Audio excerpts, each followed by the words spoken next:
Hi all, in this video I'm going to discuss about the basics of what is Azure DevOps Server and what is Azure DevOps Services. So it's basically an introduction to TFS and VSTS. So the agenda is what is Azure DevOps Server and what is Azure DevOps Services. Then we'll discuss about the basic architecture of the TFS, Team Foundation Server, and different deployment topologies, how we can commission or deploy TFS, in different ways. So we can see these things. So what is Azure DevOps? Azure DevOps is basically a platform or a tool or a product from Microsoft to help the project teams to plan the work, to collaborate on the code development, and to build and deploy the applications. The basic, or I can say the main functionalities of Azure DevOps are the Azure boards, Azure repos, pipelines, artifacts, and test plans. So Azure boards is basically used for tracking the progress of the work. It has work items, dashboards, queries, so many other features. Whereas repo is basically based on a Git based repo where I can version control my application code. Pipelines help me for build and release of my application. Artifacts, I can store my build artifacts into Azure Artifacts. And coming to Azure Test Plans, uh, this module or the feature of Azure DevOps helps me to create test plans, create test suites and test cases under those suites, execute the test cases, and even find the bugs through the test plan feature. So this is Azure DevOps as a tool. So Microsoft has two offerings of Azure DevOps. One is the server side, the other is the services. So Azure DevOps Server, which is an on-premises offering, and primarily it is built on SQL Server as a backend data storage system. When we want to use Azure DevOps, maybe when we want the data to be to stay within our company, within our network, within the region, what we wherever we want, or we want direct access to the SQL data, the DevOps data, and we want to create reports or we want to integrate with the other tools. So in those cases, yes, I'll go for Azure DevOps Server.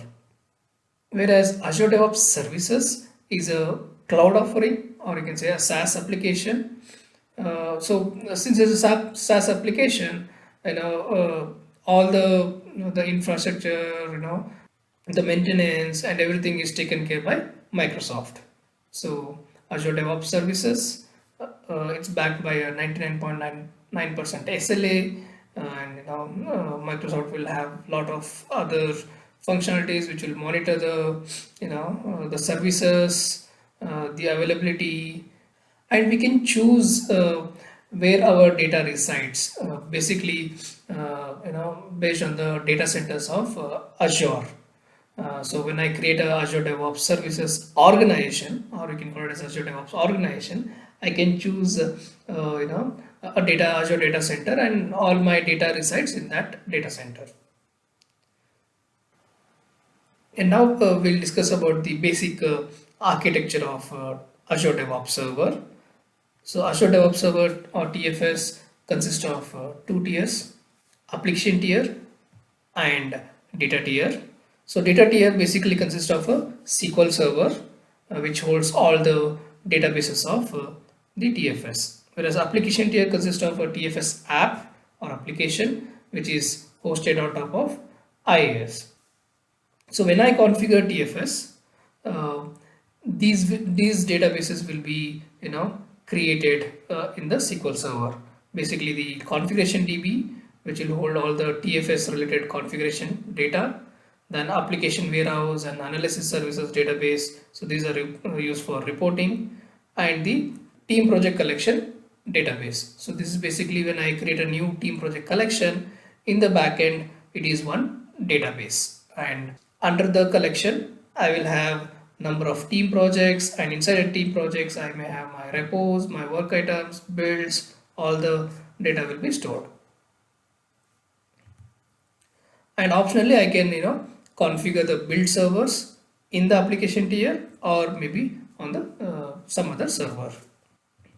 So TFS or the Azure DevOps Server can be accessed through browser, through Visual Studio, Visual Studio Professional, Enterprise, IDs, or even through VS Code, Visual Studio Code. And even I can access the particularly the work items using the MS Excel. So I can have to install a small plugin integrator. Then after that, in the Excel I can see a team menu, and I can connect to the TFS server, and I can either enter the work item details and publish those work items, that is basically save those work items, or using queries I can list all the work items in the Excel.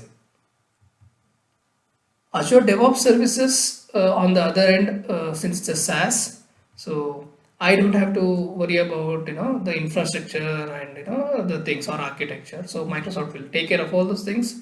So for me, the Azure DevOps URL is available. I'll just go and subscribe and create my organization and start using the features of Azure DevOps Services. So Azure DevOps Services, when I say, it's basically TFS on cloud and managed by Microsoft.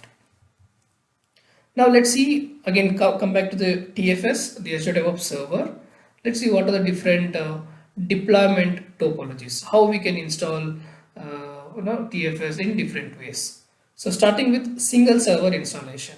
So when I say single server, so in one box or in one server, we are going to install TFS data tier and TFS app tier, which is basically the SQL server, and TFS application, which is hosted on IaaS. So this is a very simple single server installation. And even I can have build server in the same, we can call it as a TFS server, or I can have it a separate build server. Next is the dual server installation. So here I will have TFS DB or SQL server installed in a separate server, and TFS app application hosted on a separate server. And the TFS app tier will interact with the TFS data tier, that is server, and fetch the data, and the client will be able to see the data, or either read the data or write the data. And again, build server, I can have it on the app tier or on a separate server. So we saw single server and dual server. Next is the multi-server, we can say, with load balancer or cluster kind of facilities. We can have the TFS data tier, that is SQL server, in a clustered environment, okay, where we can have multiple SQL server instances. And when it comes to TFS application tier, we can have multiple app tiers. Okay, so for the first time, I'll install the application tier and configure it, and the next application tier 2, 3 will use the same configuration of the first TFS server, and it is like, we can say, app tier only installation option. Okay, so the configuration will be remain same. It's more about I will have more application tiers, and we can enable NLB, network load balancer, so that when there is a load, based on the load, the request will be sent to either app tier 1 or app tier 2 or app tier 3. So we can scale the infrastructure for TFS. And similarly, for the TFS builds, that is build and release pipelines, either I can have install as agents in the same app tiers, or I can have a separate TFS build farm where I will have multiple build agents installed in multiple servers. So this is the next level scalable option. Then we have a very come up with a complex topology where we will have multiple data tiers. clustered data tiers, like let's say I have got more than 200 collections, or I have got 500 collections, team project collections, right? Each collection is a database. So in that case, I may want to have multiple data tiers. So this one data tier may hold around 200 collections, and that two clustered one, and next will be data tier 2, which will again just hold the collections. So whereas the data tier 1 is a primary one, which will have even other databases like config DB and other things. Data 2 and 3 onwards will have only the collections. And we can separate it out the analysis and reporting DBs, which will be used for reporting services. And on the app tier side, it remains same. So we can have multiple app tiers with NLP configured, and since we'll be having multiple data tiers, so based on the request, usually the request comes first here, then goes to the primary data tier based on the TFS config DB, which will have the information, okay, this collection is present in this data tier, right? So the request will be routed to the particular data tier, and the data either will be fetched or returned to the DB. And we can have a TFS build form as a separate thing. So this is the complex, or you can say a scaled up, deployment of TFS. So we got to know what is Azure DevOps Server, that is earlier called as TFS, and what is Azure DevOps Services, again earlier previously called as VSTS, and basic architecture of TFS, then different deployment options or topologies of a TFS, that is Azure DevOps Server, right from single server installation to dual server and multiple server, and like a farm. In the next video, I'll come up with the differences between Azure DevOps Server and the Azure DevOps Services. Thank you for watching the video.